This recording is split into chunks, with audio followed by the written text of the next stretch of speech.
Hey everyone, and welcome to Already Cancelled. I am Peter, that is Connor, and we are going to talk about Star Trek The Next Generation, Season 3, Episode 9. It's called The Vengeance Factor. So, full spoilers for the episode, as always. Last episode, we got a very mediocre Troy romance episode. They follow that up with a pretty much just as mediocre Riker romance episode, which I think I might like even less than the last episode, as bold as that might be a claim. But my reasoning being is that last episode had moments that I liked. This one really didn't, for the most part. This one I felt just bored throughout the entire episode. But yeah, I think I like this episode considerably more than you do. The actual Riker love plot is terrible. No getting around that. I mean, it's awkward from the second that he sort of like looks at the young woman a little bit. It's like, oh, here we go, and it's fine. It's in character, Riker. There's a bit where he's like, oh, am I being that obvious? I'm like, yeah, no shit. Yeah, it would be fine to a point, but I think the problem is that especially once the plot gets going and into like, okay, who's the I mean, it's not even a who to us. We know that she's behind things, but like as soon as it gets going and we see that she's actually villainous and doing something wrong, it's like, oh, so all of this is going to build up to a moment where he has to like you know, bite down in the pain of having to like bring her in or stop her, even though he's kind of in love with her already. They're like, oh god, this is going to be terrible. Yeah, that stuff's really not good. It's not good at all. And the core, because this is the thing, one of the things we said about Next Gen is that most of the weaker episodes still have good concepts that may not be the focus of the episode, but there's still good things to latch onto. Here, I felt like we've done two factions of a race kind of fighting before. We've definitely done that a few times. I felt like while there's potential here in the idea of this really civilized, you know, what was the, I'll just get the name of the race here, the Acamarians? Yeah, I think I'm saying that right. So you've got them, and they're like, you know, they've evolved. They're like a highly civilized, you know, society now, and the people, the gatherers who sort of broke away from them centuries ago, are still kind of back in the days of the tribes, and they're very kind of, you know, I mean, the name gatherers kind of gives you an idea of what they're like. They're hunters and gatherers, and they steal from people, they pillage, they salvage, that kind of thing.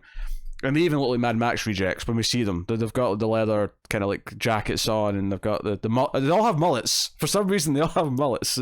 Yeah, and they remind me of something out of Dune or something. Yeah, and there was maybe the only slight hint of like interest I got out of any of this is by the point where we actually have them kind of at a table negotiating, and Picard's trying to like negotiate between them, and like it's clear, even though you could argue the fancy people are being a little bit prejudiced with like, oh, you people haven't changed, but you know, at the table, the gatherers are kind of like force each other to drink things because it might be poison, and laughing because they might die. Like, it's like, yeah, they're being pretty, you know, juvenile, I guess. I actually thought that was a really interesting moment in a way, because there was a parallel with the girl that Riker's in love with is kind of like she's like a servant to the leader of the civilized society, and she prepares all the food, and there's an element where she has to taste the food first, and it's clearly a poison tester. And I just thought it was really interesting to see, okay, no, they have the same concepts, that, you know, these leaders are very similar people. They just expressed differently. Oh, yeah, I got that. I wasn't lost on me. It was just... No, but I thought it was interesting. You know, these societies, for me, well, we've done this, you know, before, these societies were interesting enough. I think aesthetically helped, just they were pretty unique. I guess. I just... There was nothing about it that caught on to me as being worthy of doing this again. There was nothing like, sure, okay, you got the Mad Max looking rejects who perhaps are visually more distinct than some of the previous examples, but ultimately the actual dispute that was happening and them trying to negotiate, we've had this before, and I don't think the other side of the equation are any different to the kind of people we've seen before. You know, I'm thinking of the episode where we had the clones versus the Irish people, yeah, and things like that. Like, you know, there's definite parallels to those episodes, and I wasn't getting anything out of it. That's fair. I think the civilized people are more similar to what we've done in the past. I thought the gatherers were a bit more unique, a bit more interesting, and yeah, I think the as a whole that was kind of enough to make it a little bit more interesting for me to watch. I really enjoyed seeing Picard, arbitrate and stuff. There's the point where the gatherers are demanding all these things that the civilized ones are like, oh, this is extreme, this is ludicrous. Why would we ever give that? Because like, well, look, come on now. You telling me if you weren't on the other side of the table, you wouldn't be asking for this? And she's like, well, that's not the point. I was enjoying that sort of stuff. I think the actual arbitration of it was a bit more interesting than what we've seen in the past. No, I don't agree. I was bored to tears. I hate this episode. I hate this episode. The romance with Yuta wasn't working for me. Everything about it was really kind of. I mean, the only mild chuckle I got out of the whole thing was when he establishes she cooks all the food for the sovereign leader, and he's like, "Oh, do you have any delicacies?" And he's been all flirty. He's been doing his thing, and she's like, "Well, there's this one thing that I do," and he says, "Oh, you have to make me some." And we follow this up later, and they're in the canteen area, and he's sitting there with Troy, and I thought that's interesting. He's brought Troy to try this food. I feel like that's a bit weird, given that there was flirty vibes, and I did get a little chuckle out of like Troy sort of like essentially giving permission, being like, "No, I'm going to leave. You sit down with Riker. I know what this is." And that leaves. was actually weirdly an interesting follow up to last episode. In the the moment where the other negotiator last episode came to Riker and was like, "Hey, but what about Troy?" And he's like, "You've misplayed that big time." Yeah, and maybe that's the other problem. Is we're negotiating again, like immediately after the last episode. I mean, it's not the exact same thing, but there's definitely some parallels here. Sure, yeah, I can't argue with that. And Picard's mediating again. Like, there's definite. Sometimes Star Trek does this thing where it feels like two of the episodes back to back feel like they're kind of like, it's almost like they had an idea they really wanted to do, so they tried it in two different ways, and then so you end up with these like two that feel like a set with some shared ideas, and I feel like there's not a lot of like Data this episode. There's not a lot of Geordi. There's not a lot of these other cast members. It is very, very focused on Riker. Obviously, there's a decent amount of Picard because there always is, but like a lot of the other characters have barely anything to do. The only small moment I really like with any other character in this episode is where the reason why they even get involved in this dispute is because the Gatherers have attacked a Federation outpost of some kind, and they're investigating the crime scene essentially, and there's a door that's jammed, and Worf's like, "Oh, this door's jammed," and Data comes up and just pulls it open with his bare hands because he's obviously an android. He's got super strength. So, because it's one of the things actually in watching Picard is that in this show we've seen examples that Data is very good at fighting, right? Like he'll pick people up kind of like by the back of the the close of the neck or whatever, and he's very proficient. He's very strong. He's very tough. He's actually really good in the fight, but because of the budget, because of the time period on TV, the only way they could really show that was like simple acts of strength or simple acts of being better. Whereas you watch Picard now, and similar androids are like kung fu masters who are doing like these insane things, and it's like, I feel like, well, I want to critique it for not feeling like the way Data was. I feel like if they could have pulled this off in Star Trek: The Next Generation, they would have been doing it in the spirit of what was there. Yeah. Because I think they would. I think they'd have had Data do more fancy things if it was something they could feasibly pull off. Where it's these simple little things like, no, you can just rip open the doors. Yeah, are you forgetting the laser scene? Laser dodging? Well, that's the one example, right? Though up until this point, no, it is. But that's what I mean. It's like that is very clearly like, no, they meant it in that way, and if they could do more of it, they definitely would. So again, having not seen Picard and seen how these androids, actually move. It sounds in keeping of the spirit of it, if not the actual physical representation, which I think is, for me, like an ideal way of modernizing Trek, is to keep that feeling, the spirit, and what your intention was. But you can make it look better. It's why I like the redesigned Enterprise so much. It looks in the spirit of what the original was supposed to be, but modern. Much redesigned Enterprise. It's been redesigned dozens of times. The one on Discovery. I'm clearly talking about the modern stuff here. You could have been talking about the movies. I mean, sure. I forgot the movies existed, to be quite honest with you. 2009 is still equally pretty new. I mean, it's not.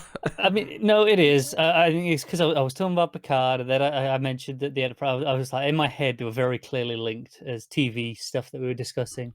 But it's a fair point.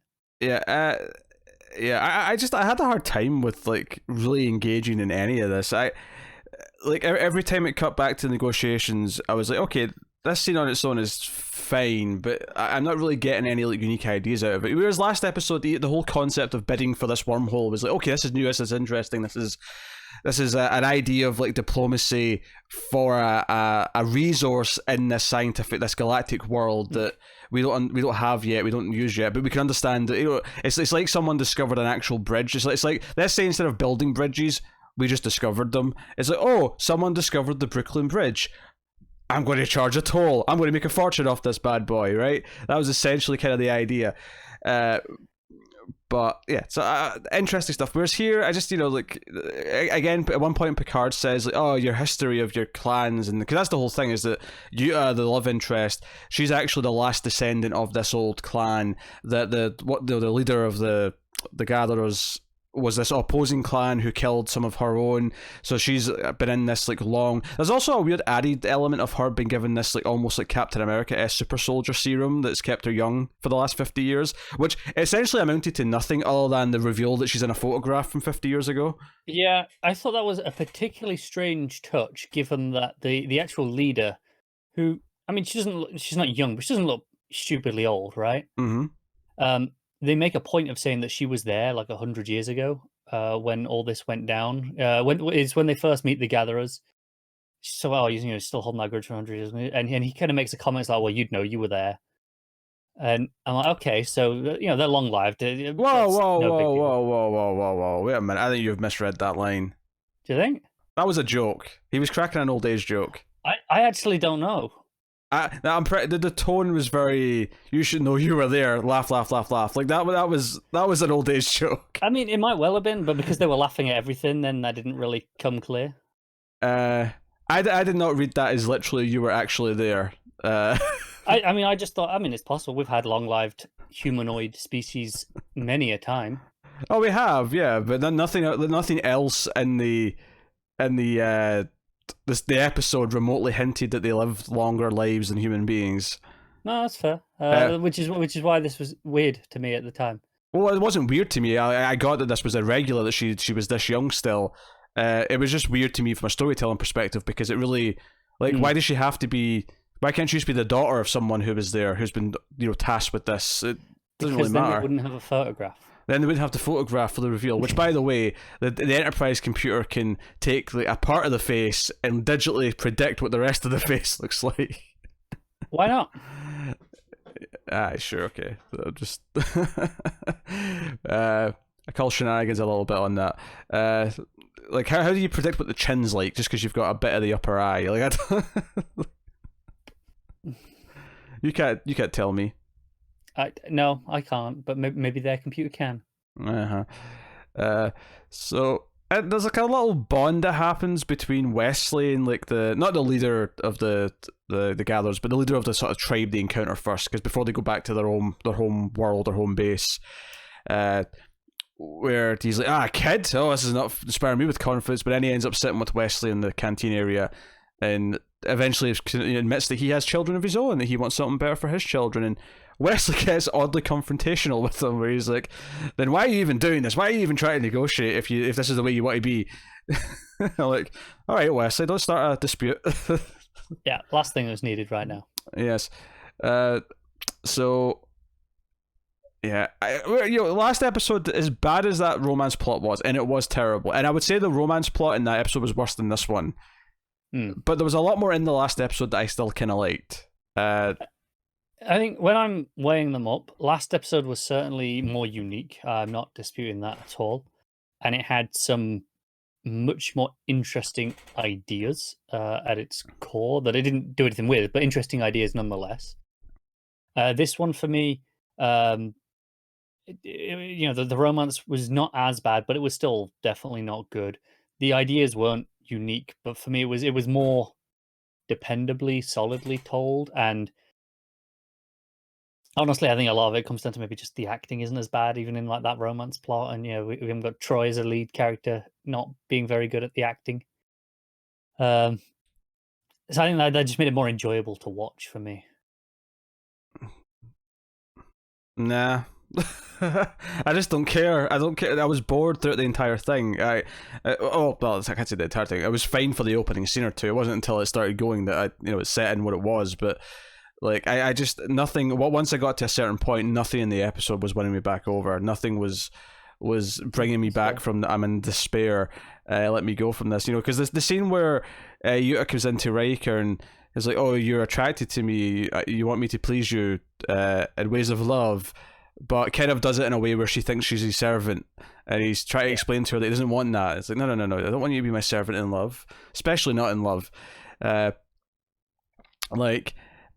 the whole thing's there because obviously when he figures out and he sees the photograph and realizes that she's the assassin, and that the person who died at the first meeting wasn't a natural cause, it was a murder. It was kind of essentially like a virus that is made to basically just attack one type of person or one type of bloodline. Yeah, one family, essentially.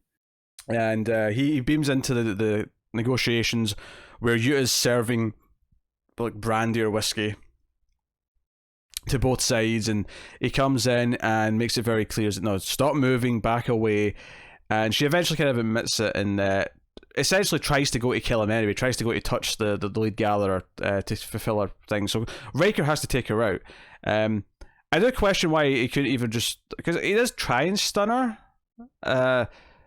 If I was like a warning shot, and then he eventually just outright kills her. But I do have to beg the question: couldn't you just properly stunned her? Knocked her out instead. Did you have to kill her?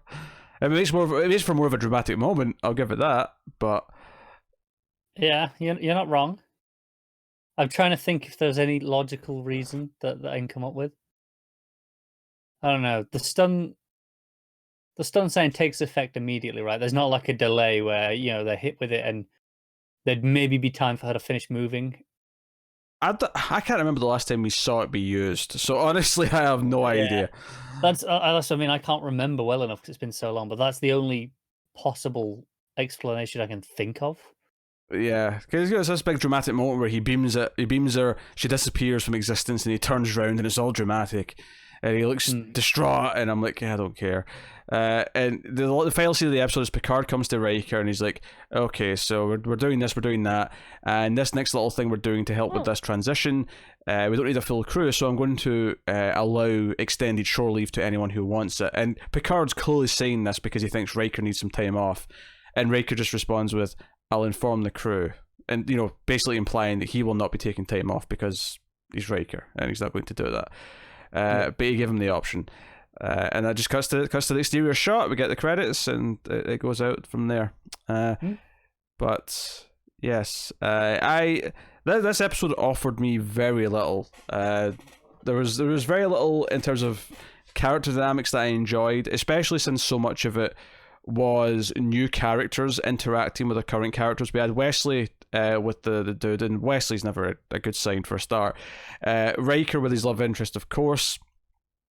So much of this stuff was, of course, with the leaders of the two factions. It left very little time for... last episode we got a lot of good little Data and Geordi moments, or we got good little moments from other pairings. We got Worf having some really good stuff with Picard last... Or was that the episode before that? That was the episode before that, never mind. But, there was good moments between the other characters, and just interesting character stuff sort of throughout. Whereas this, I just felt the forced drama because I wanted to have the big Riker moment where it's like he cares about this when he does it at the end, and I'm like, so. Yeah, I'm not saying this is a good episode because it's not. This is easily the worst of the season. Like I would go and record that. I just can't agree that this is worse than the last one personally. Yeah, so there we go then. That is the episode. Next time, hopefully we get better things. So that was the Vengeance Factor. Next time we have the Defector, and I'm intrigued immediately because the photos of a Romulan. So, and the last Romulan episode was very good, just a couple of episodes ago. So, when a Romulan officer defects to the Federation with a warning of impending invasion, Captain Picard struggles to decide if he is to be believed. That sounds amazing. That sounds like exactly the sort of episode we need in our lives right now. I really hope this defector is, assuming that it's a real thing and not just a ploy that they're kind of pulling, which it could well be. Mm-hmm. If it's a real thing, I really hope this defector is the Romulan that Geordie became friends with in that episode before. I don't think so based on this photo, but that's a shame. That would have been a really interesting idea.